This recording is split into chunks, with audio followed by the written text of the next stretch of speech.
Good morning बच्चों। मैं आपका शिक्षक अनिल कुमार। आज हम विज्ञान विषय में जल टॉपिक पर कुछ प्रश्नों पर चर्चा करेंगे। समझाऊंगा उन्हें, ध्यान से सुनिएगा और लिखते जाइएगा। पिछली वीडियो में बच्चों की शिकायत थी कि धुंधला दिख रहा है, तो मैं कोशिश करूंगा इसमें ऐसा ना हो। चलिए पहला क्वेश्चन पढ़ते हैं। जल क्या है? What is water?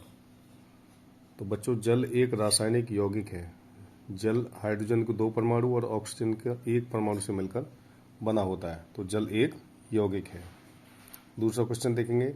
जल के किस गुण के कारण जलीय पौधे जीवित रहते हैं? आप जानते हैं बच्चों, जो जल में पौधे अंदर पाए जाते हैं उन्हें जलीय पौधे कहते हैं। तो वो जल के किस गुण के कारण? जल पारदर्शी होता है, यानी ट्रांसपेरेंट, जिसके आर पार देखा जा सके। तो जल पारदर्शी होगा तभी उसमें प्रकाश संश्लेषण की क्रिया ठीक से हो सकेगी और पानी के भीतर रहने वाले पौधे भी अपना भोजन बना सकेंगे। तो इसका सही उत्तर है पारदर्शिता। अगला क्वेश्चन। इनमें से कौन सा हाइड्रोफिलिक नहीं है? अब 2 टर्म्स होती हैं, हाइड्रोफिलिक और हाइड्रोफोबिक। ऐसी चीज़ें या वस्तुएं जो पानी से दूर भागना चाहती हैं या पानी से डरती हैं, उन्हें बोलते हैं हाइड्रोफोबिक, यानी जल से लगने वाला डर। और ऐसे यौगिक या ऐसी वस्तुएं जो पानी को पास लाना चाहें या पानी के साथ ठीक से मिक्स हो जाए, उन्हें बोलते हैं हाइड्रोफिलिक। तो इसका सही आंसर है बसा या तेल। बसा और तेल जो है वो हाइड्रोफिलिक नहीं होते। हाइड्रोफिलिक, क्वेश्चन ये था हाइड्रोफिलिक नहीं है, यानी जो पानी से मेल नहीं करते, तो बसा और तेल है। दूसरे क्वेश्चन में इसका उल्टा है। इनमें से कौन सी हाइड्रोफिलिक हैं, यानी ऐसे कौन से पदार्थ हैं जो पानी के साथ अपना व्यवहार ठीक रखते हैं और उसके साथ घुल मिल जाते हैं? तो कार्बन डाइऑक्साइड, ऑक्सीजन, अम्ल और क्षार, प्रोटीन, डीएनए, ये सभी पानी के प्रति हाइड्रोफिलिक होते हैं, अर्थात पानी से प्यार करते हैं। और ऐसी चीज़ें जो पानी से प्यार नहीं करती या पानी से डरती हैं, उन्हें हाइड्रोफोबिक कहा जाता है। इसी से हाइड्रोफोबिया नामक बीमारी बनी है, जो कुत्ते के काटने पर होता है। ये ऐसा रोग होता है जिसमें व्यक्ति को पानी से डर लगने लगता है। अगला क्वेश्चन देखें। पृथ्वी पर उपलब्ध जल में कितना मीठा जल है? मीठे जल से मतलब यहाँ शरबत से नहीं है। मीठा जल माने ऐसा जल जिसमें अशुद्धियाँ ना हो और जो पीने योग्य हो। तो बच्चों, हमारी पृथ्वी पर लगभग 71% जल पाया जाता है, लेकिन पीने योग्य जल केवल 2.7% ही है। Question number 6। सभी ज्ञात पदार्थों में किसके बाद पानी में दूसरे स्थान पर उच्चतम विशिष्ट ताप क्षमता होती है? अब ये देखिए, आपके लिए एक नया टर्म है ये। उच्चतम विशिष्ट ताप क्षमता किसे कहते हैं? अर्थात कौन से पदार्थ को गर्म करने पर कितनी जल्दी गर्म हो जाता है। कोई पदार्थ गर्म करने पर जितनी जल्दी गर्म होता है या जितनी देर में गर्म होता है, उसकी उच्चतम विशिष्ट ताप क्षमता कहते हैं। जैसे पानी को गर्म करते हैं तो पानी देर में गर्म होता है और देर तक गर्म रहता है, तो ये उसका उच्चतम विशिष्ट ताप क्षमता सबसे पहले नंबर पर पानी की होती है और दूसरे नंबर पर बच्चों अमोनिया की होती है। अगला क्वेश्चन देखेंगे। लगभग 4 डिग्री सेंटीग्रेड में जल अपने अधिकतम घनत्व तक पहुंच जाता है। यह व्यवहार और किसमें देखा गया है? मैंने एक क्वेश्चन बताया था, अधिकतर ये परीक्षा में क्वेश्चन आता है कि पानी के भीतर जो झीलें ठंड के मौसम में जम जाती हैं, उनके भीतर मछलियां कैसे जीवित रह लेती हैं।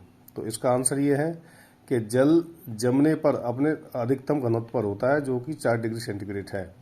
तो ऊपर का टेम्परेचर कम होता है और अंदर का टेम्परेचर ज़्यादा, अर्थात ऊपर बर्फ़ होती है और नीचे पानी ही बना रहता है। तो ये व्यवहार जल में देखा जाता है। इसके अलावा और किस में देखा जाता है? इसका आंसर है पिघला हुआ सिलिका, यानी मेल्टेड सिलिकॉन जो होता है, पिघला हुआ सिलिका जो होता है, उसका भी व्यवहार यही रहता है।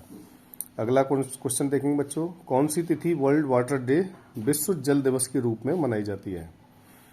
तो 22 मार्च को विश्व जल दिवस होता है।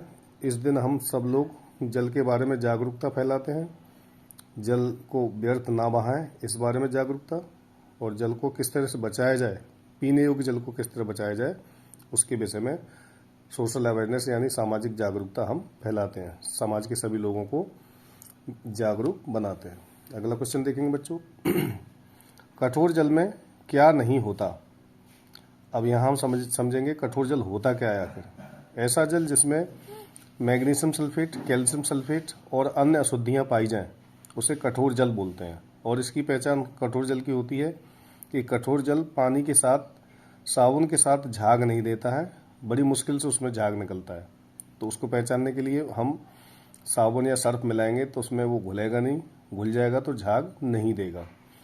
तो जल में, कठोर जल में क्या नहीं होता है, तो कठोर जल में क्लोरीन नहीं पाया जाता, क्योंकि क्लोरीन जल को शुद्ध करने के काम आता है। अगला क्वेश्चन देखेंगे, अस्थायी कठोरता दूर करने के लिए क्या किया जाता है। अब जल की कठोरता दो प्रकार की होती है, स्थायी और अस्थायी।